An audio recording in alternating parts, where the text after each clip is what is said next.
捫心冥想第二部第4章6，我哋點樣能夠確定自己係喺度清心而唔係喺度冥想呢？我問到啦，喺冥想入邊，我哋可以令到自己越嚟越深入咁放鬆。達濟講啦，但係清心係一個更加主動嘅過程。喺清心嘅過程入邊，我哋會用意志力將所有嘅粗雜排出。所以清心嘅時候，我哋必須維持警覺。但係最好嘅辦法係一開始就避免造成印記。達濟笑住講啦，某啲情況底下必然會產生印記。譬如講爭論，喺爭論開始之前，我哋就已經知道會發生啲咩啦，知道自己會唔中意對方所講嘅話。呢個時候，我哋就需要有覺知。喺開始艱難嘅對話之前，用對他人嘅同情同埋理解，俾自己打好咗預防針。但係我哋亦都必須了解自己，知道自己可能會做出點樣嘅反應。而當自己將要做出反應嘅時候，提醒一下自己。通常我哋認為清心係具有療癒性嘅。我哋可以用嚟清理自己，令到自己嘅內在狀態正常化。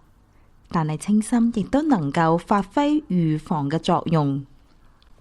記得嗰個係喺80年代，我喺紐約開設咗第一家藥局。當時我哋有一位實習醫生，啱啱結婚冇幾耐，亦都開始冥想啦。佢嘅職責之一就係將藥物送到去療養院同埋醫院。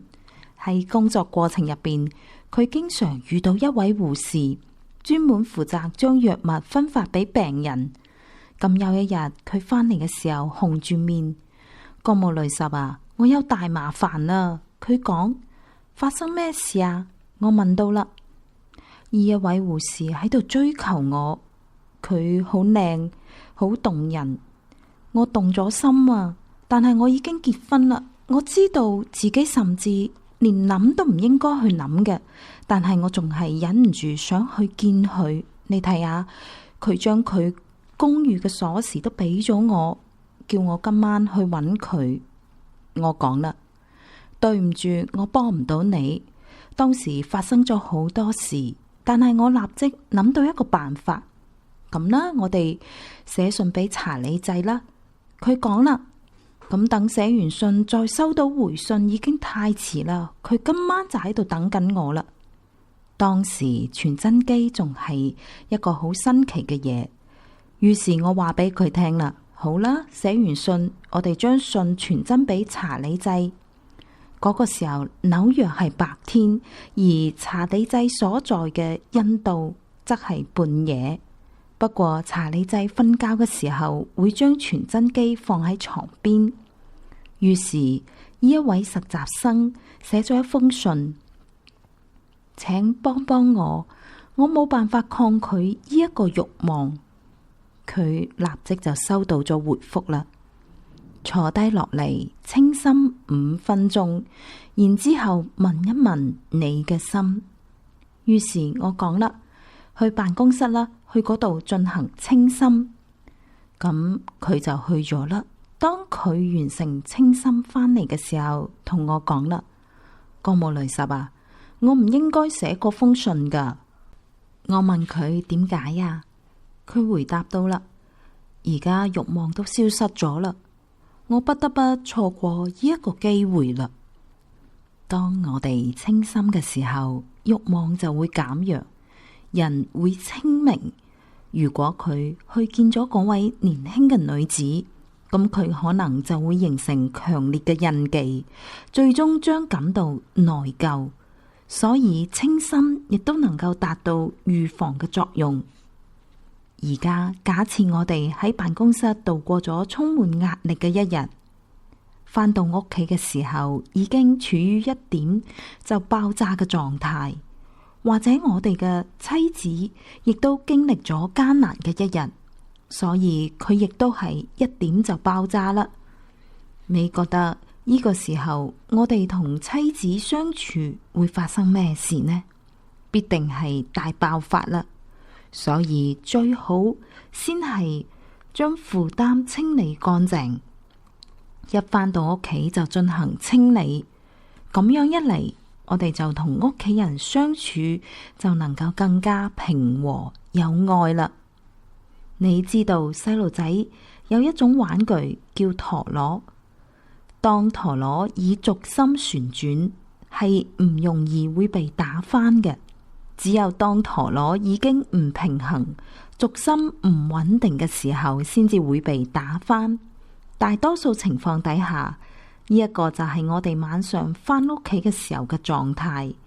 我哋嘅軸心已經唔穩定啦，所以有機會作出反應之前，先透過清心嚟到穩定自己，否則就好似係滿身大汗咁樣從健身房返到屋企，然之後立即擁抱自己嘅屋企人。無論屋企人有幾愛我哋，佢哋肯定都會希望我哋先去沖個涼。咁喺清心之後，我哋就能夠更加平穩咁同屋企人相處啦。咁樣做既係為咗自己，亦都係為咗屋企人。我哋必須小心翼翼咁樣對待其他人，我哋嘅行為同埋態度唔應該俾他人留低印記。如果其他人冇去除印記嘅方法，我哋就必須更加注意啦。我哋有清理自己嘅方法。如果我哋形成咗一個印記，我哋可以清除，其他人就唔同啦。如果佢哋形成咗一個印記，並唔總係能夠輕鬆咁樣將佢消除㗎。我哋甚至可以透過進行自己嘅清心嚟到幫助他人。我哋嘅好多印記都係集體印記，例如家庭成員經常表現出嚟共同嘅傾向同埋特徵，呢一啲都係共同印記造成嘅。而家透過清理自己身上嘅某個印記，我哋亦都削弱咗其他人身上嘅印記，去除集體印記入邊我哋自己嘅嗰部分，就好似係移除咗一座山嘅底層，最終集體嘅印記都會土崩瓦解。所以當我哋清理自己嘅時候，亦都係喺度清理他人。我講啦，係噶，格仔講啦，但只係間接咁清理。不過請想象一下，如果有數百萬人都喺度進行清心嘅話，咁我哋就能夠親眼目睹呢一個世界快速咁樣轉變啦。清心，採取舒適嘅坐姿，懷住清除所有日間積累嘅印記嘅意念，眯埋對眼，並且放鬆，想象所有粗雜同埋不淨物從成個系統入邊離開，從背部以煙霧嘅形式流出，喺尾龍骨到頭頂之間嘅部位流出。成個過程入邊保持清醒，唔好糾結於浮現出嚟嘅諗法同埋感覺。嘗試對自己嘅念頭只係作觀察員，以信心同埋決心輕輕咁樣推進清理嘅過程。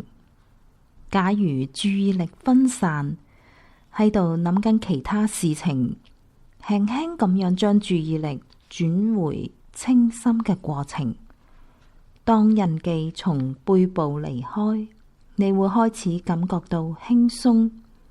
維持呢一個過程大約20到30分鐘。當你感覺到內在輕盈，可以開始進行第2步。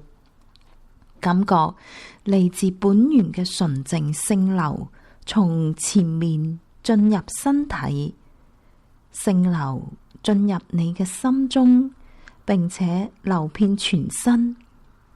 滲透每一個粒子，令到自己沉浸喺呢一種感覺入邊，維持1到2分鐘。而家你返到咗一個更加平衡嘅狀態，身體嘅每一個微粒都散發住輕盈、純淨同埋簡樸，以堅定嘅信心結束，相信清心已經有效完成。